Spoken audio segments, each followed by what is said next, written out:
sebutan Prabu Siliwangi itu sebetulnya by naskah tidak ada. Yang ada itu adalah Prabu Wangi, dan ini adalah gelar.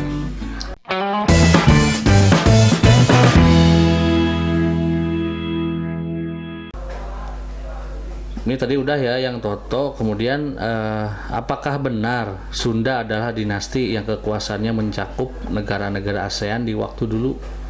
Dari APTX 4869. Kemudian pertanyaan keduanya, apa arti Prabu Siliwangi yang sampai sekarang diabadikan sampai ada jalan namanya Siliwangi dari Khairul Anwar?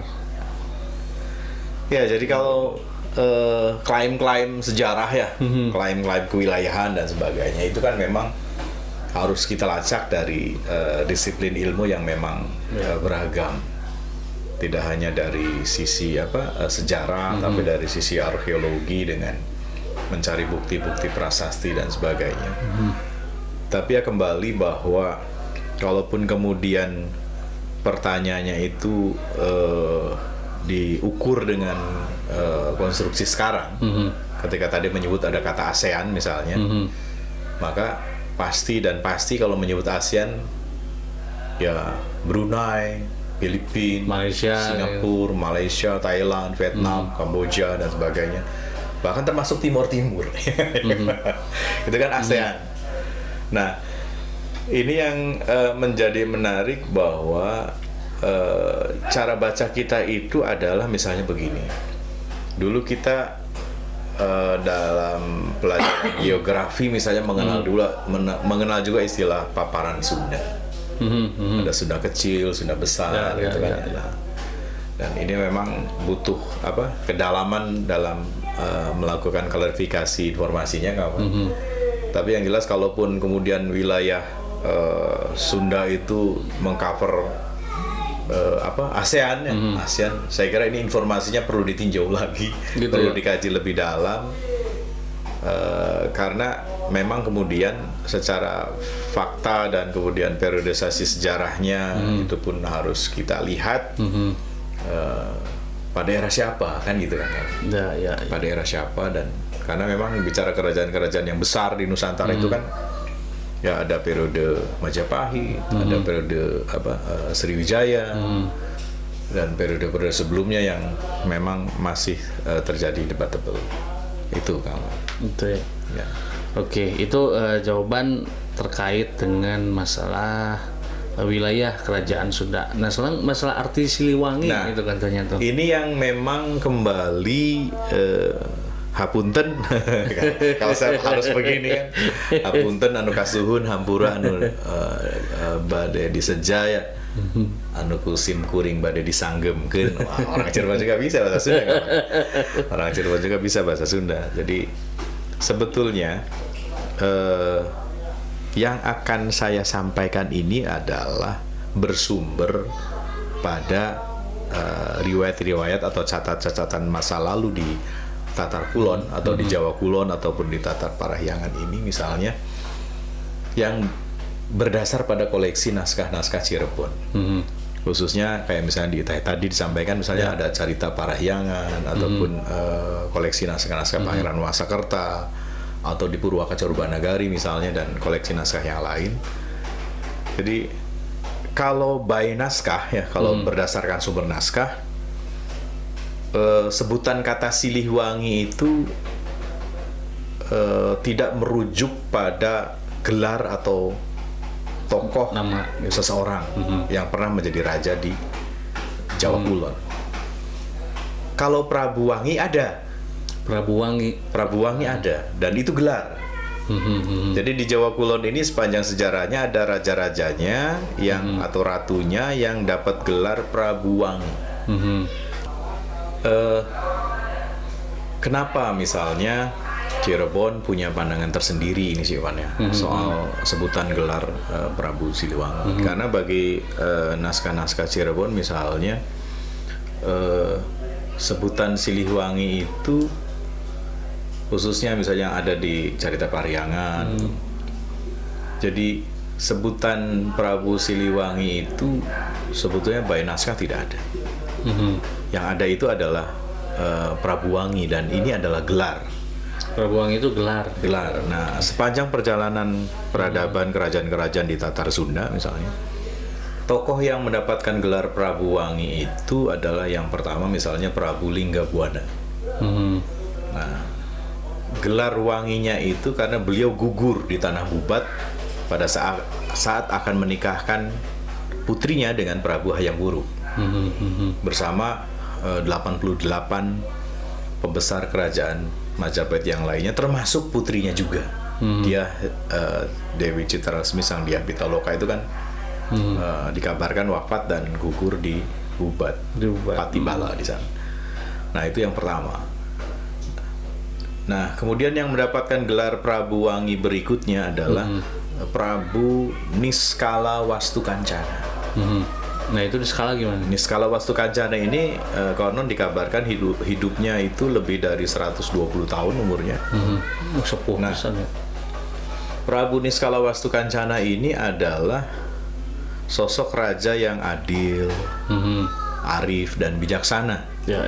Sehingga di naskah dikabarkan misalnya, jangankan manusia yang tadi saya sampaikan, jangankan manusia, hutan, gunung, pohon, batu, sungai itu mencintai raja ini. Jadi kalau pakai logika keislaman misalnya, hablum minallah dan hablum minasnya beres yang begitunya. Artinya hubungan antar manusia, bagaimana relasi dengan alam, bagaimana relasi dengan makhluk lain ya. yang sesama hidup di alam dunia ini beliau hormati dan beliau lakukan pula.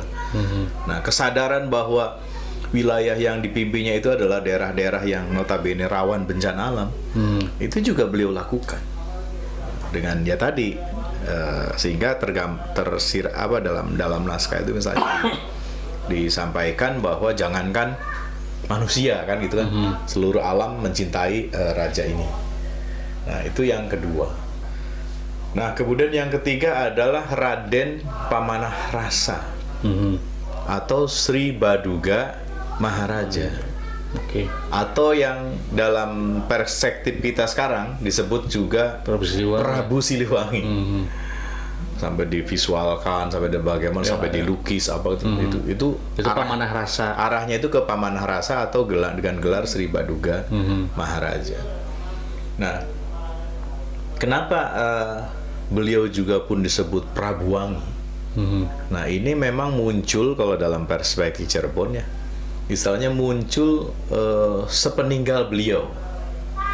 Setelah beliau meninggal gitu ya. Kan misalnya ada periodisasi sejarah yang kemudian menggaris bahwa Pajajaran itu burak misalnya gitu ya. Nah, pasca padahal proses peralihan periodisasinya setelah Galuh Pakuan Pajajaran ini misalnya berakhir periodenya itu kan berubah menjadi kerajaan-kerajaan kecil. Nah, pada saat raja sepeninggal Sri Baduga Maharaja, kalau tidak salah Nusya Mulia ataupun siapa namanya, itu begitu terkaget-kaget, artinya merasa betul-betul dihadapkan pada satu pilihan-pilihan yang memang mau tidak mau ataupun suka tidak suka harus beliau tegaskan kan. Jadi 12 tahun setelah, kalau ini bahasa Carita Parahyangan, 12 tahun setelah Sri Baduga Maharaja wafat, nah ini seluruh warga masyarakat yang ada di Tatar Jawa Kulon itu kalau sang keturunannya beliau kemudian sedang sabah desa ataupun keliling kemana-mana, itu masyarakatnya masih memperbincangkan, masih mengeluk-elukan, masih mengagumi, ngefans lah ya, ngefans berat kalau bahasa sekarang. Fan-nya ya ngefans berat. Ngefans lah. Jadi masih mengagumi Sri Baduga Maharaja. Nah, sehingga wah, kalau begini berarti Rama adalah sosok Prabuwangi. Yang Siliwangi. Artinya Siliwangi itu meneruskan keharuman nama-nama eyang para sepuhnya dahulu. Prabu Linggabuana, Prabu Niskala Wastukancana, dan kemudian ke Prabu Sri Baduga Maharaja. Nah, nama Siliwanginya sendiri kemudian populer oleh tukang-tukang juru pantun, kawan. Jadi di kalangan sastra beredar di kalangan sastra yang kalau boleh saya menirukan kan, kalau boleh saya menirukan misalnya kayak begini, lain musik ulama dina, lain ngahudang macan turuna. Ada lagi yang bul kukus menung kamanggung nada papayung kadewata nada suka kapohaci nada suci. Nah, dari cerita pantun-pantun inilah yang kemudian nama Siliwangi itu viral. Nah, kalau pakai masalah ngetop. Ya. Populer populer. Ngehit lah itu. Ngehit. Sehingga seolah-olah bahwa sosok yang terakhir itu adalah dikenal dengan nama Prabu Siliwangi. Padahal ada 3 itu sebetulnya gelar, gelarnya adalah Prabu Wangi yang oleh keturunannya itu diyakini bahwa ramanya itu, eyangnya itu adalah meneruskan keharuman dari sosok raja-raja di Tatar Jawa Kulon atau Tatar Sunda sebelumnya. Jadi itu tentang Siliwangi, kawan. Oke, itu jawaban dari apa itu Siliwangi gitu ya, bahkan sampai dijadikan nama jalan. Sampai nama jalan.